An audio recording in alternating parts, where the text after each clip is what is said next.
13.8 billion years ago, our entire universe was contained in a tiny point called a singularity.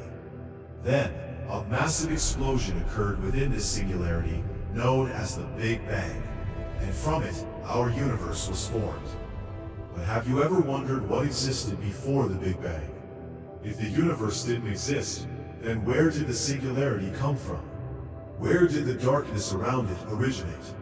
Was the Big Bang the first time this happened?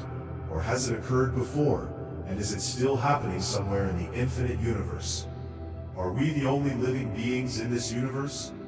And would you believe that the iron, calcium, and other elements in your body were formed billions of years ago from the explosion of a star? You will find the answers to all these questions in today's video. So fasten your seatbelts and join me on this exciting journey through the universe. 13.8 billion years ago, there was nothing. No stars, no planets, not even time. There was only a single point, smaller than the tip of a needle. Yet it contained all the energy and matter of the universe. Scientists call this a singularity. It was so hot and dense that all the known laws of physics break down there. But the question arises, where did it come from, and what was around it? A singularity was not something placed in empty space. Rather, it itself was the entire space of the universe. Only after the Big Bang did space begin to expand. There was no outside of it. Before the Big Bang, as explained earlier, space itself did not exist. The entire universe was contained within that singularity. So there was no blackness or void surrounding it, because there was no such thing as outside. The darkness we see in space today is actually just empty regions where there are no stars, galaxies, or matter. This darkness also formed after the Big Bang, as the universe expanded and galaxies began moving farther apart. Scientists often use an example to explain a singularity. Imagine a video game. At the beginning of the game, nothing exists, only code. When you press play, that code creates an entire world. Maps, characters, objects. Asking where the game world came from before it was created doesn't really make sense. The entire world is built from that code, and the code itself is its beginning. But now the question arises, just as a game's code is written by someone before the game world exists, where did the code of our universe, the singularity, come from? To understand this, we need to explore three major theories. Quantum fluctuation theory. According to this idea, the singularity was born from quantum fluctuation. Imagine a completely empty room. It may seem like there's nothing inside, but is it truly empty? Quantum physics says no. Even empty space contains tiny energy bubbles that constantly appear and disappear. At the quantum level, empty space is never truly empty. It always has small fluctuations of energy. These fluctuations are so tiny that they're almost impossible to detect. They can briefly create particles and then destroy them instantly. These are called virtual particles. According to this theory, our universe may have been created from a massive fluctuation like this. Before the Big Bang, there was no space or time, only a quantum field. A huge energy fluctuation in that field created a singularity with immense energy. This singularity then rapidly expanded in a phase known as cosmic inflation, forming our entire universe, including space, time, and matter. Cyclic universe theory. This theory suggests that the universe is not a one-time event, but part of an endless cycle.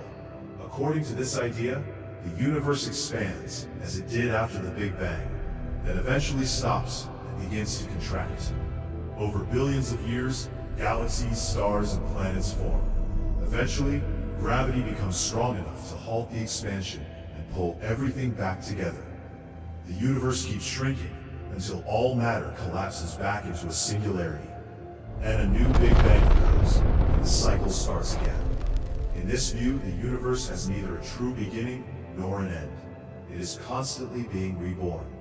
It also answers the question of what existed before the Big Bang, a previous universe that had reached its final stage. Multiverse theory. The multiverse theory proposes that our universe is just one of infinitely many universes.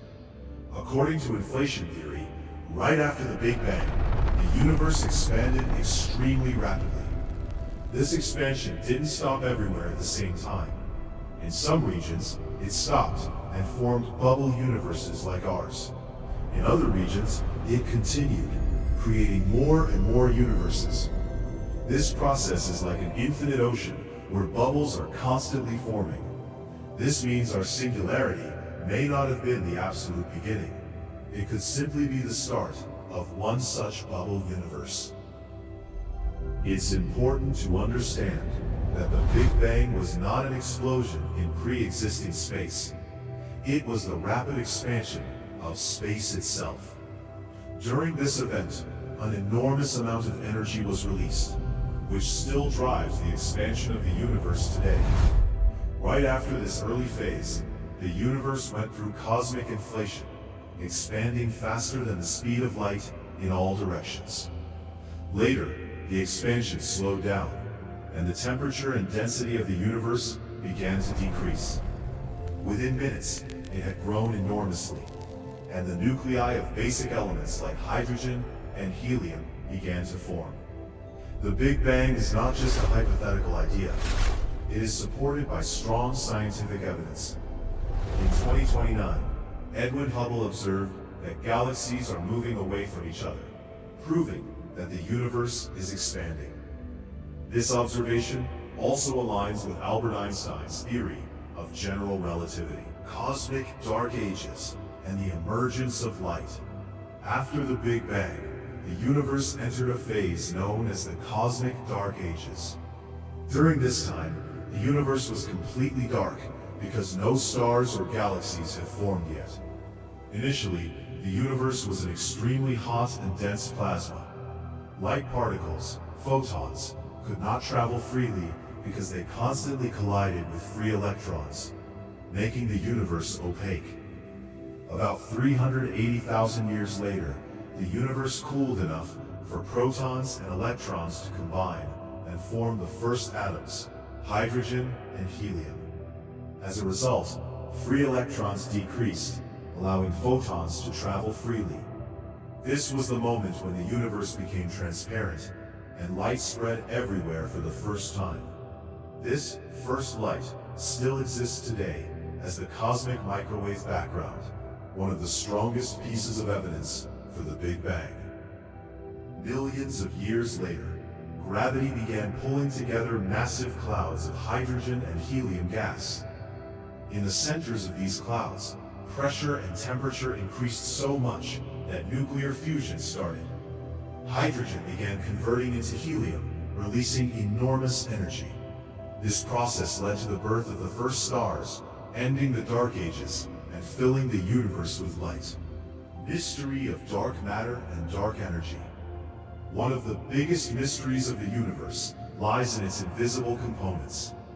Observations and studies suggest that about 95% of the universe is not made of normal matter, the kind that forms us and the stars, but of dark matter and dark energy. Dark energy is the largest component, making up about 68% of the universe, while dark matter accounts for around 27%. Normal matter makes up less than 5%. These two components play completely opposite roles. Dark matter is an invisible substance that creates gravitational pull, helping gas and dust come together to form stars and galaxies. On the other hand, dark energy acts as a repulsive force, driving the accelerated expansion of the universe. The evolution of the universe is the result of a delicate balance between these two forces. If only gravity existed, the universe would collapse back into a single point. If only dark energy existed, everything would spread apart so quickly that no structures could ever form. Together, they determine the current structure and future expansion of the universe. Now imagine this. What if our sun, which looks so big and bright to us, appears smaller than a grain of sand compared to some other stars? All the stars you see twinkling in the sky are like our sun.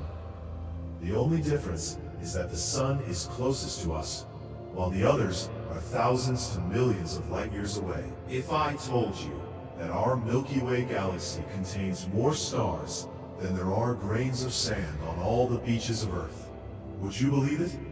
And what if I said that around these billions of stars, there could be billions of Earth-like planets, maybe even life? Types of stars. Not all stars are the same. Some are so small they are barely visible, while others are unimaginably massive. Red dwarfs. These stars are much smaller and cooler than the Sun. Proxima Centauri, the closest star to us, is a red dwarf. If the Sun were a football, Proxima Centauri would be like a small marble. Around 75% of the stars in the universe are red dwarfs. Our Sun, yellow dwarf. The Sun is a medium-sized star, not too big, not too small. But without it, life on Earth would not exist. Every second, it releases more energy than human civilization could use in millions of years. Blue giants. These stars are hundreds of times larger and millions of times brighter than the Sun. An example is Rigel in the Orion constellation.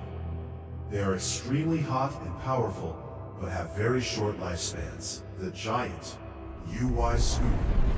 UY Scuti is one of the largest known stars, about 1,700 times bigger than the Sun. If the Sun were a football, UY Scuti would be the size of an entire stadium. The densest stars. When stars like the Sun die, they become white dwarf, small but extremely dense. But even more extreme are neutron stars. A neutron star may be only about 20 kilometers in size, but can have more mass than the Sun. Just 1 teaspoon of its material would weigh billions of tons. If a star is massive enough, it ends its life as a black hole, where gravity is so strong that even light cannot escape. These are essentially the graveyards of massive stars. Our galaxy and beyond. Our galaxy, the Milky Way, is like a massive home containing around 100 to 400 billion stars. Each of these stars can have its own planetary system, just like our solar system. But here's the real shock. Scientists estimate that there are about 200 billion galaxies in the observable universe. If each galaxy contains billions of stars, the total number of stars becomes almost unimaginable. Even if you counted 1 star per second, it would take billions of years to count them all. And this is only the observable universe. Beyond that, the universe could be much larger, possibly infinite. So how many stars exist beyond what we can see? It's like shining a flashlight in a dark room. You can only see the area illuminated by the light, but the actual size of the room remains a mystery. Possibility of life. NASA's Kepler mission suggests that there could be around 40 billion Earth-like planets in the Milky Way alone, many of them in the habitable zone, where liquid water can exist, making life possible. This means there could be trillions of Earth-like planets across the universe. Our planet may not be unique, just one among billions. So the ultimate question remains, is there life out there? We don't have proof yet, but the possibilities make the universe even more fascinating. After the Sun formed, the remaining material in the disk began to collide and combine, forming small bodies called planetesimals. Over time, gravity caused them to grow into planets. The temperature in the disk decreased from the center outward, which determined the nature of the planets. Close to the Sun, only rocky materials could survive, forming planets like Mercury, Venus, Earth, and Mars. Farther away, where it was cooler, ices like water, methane, and ammonia could exist, forming gas giants like Jupiter, Saturn, Uranus, and Neptune. This is a simple yet powerful cause and effect relationship that shows how the structure of our solar system is a direct result of the laws of physics, and among these planets is our Earth. This is how it was born. But early Earth was nothing like the beautiful world we see today. It was a hot, molten ball of plasma, almost like hell. So how did it transform into the life-supporting planet we live on today? And how did life begin here? To find out, make sure to subscribe to the channel and watch our next video.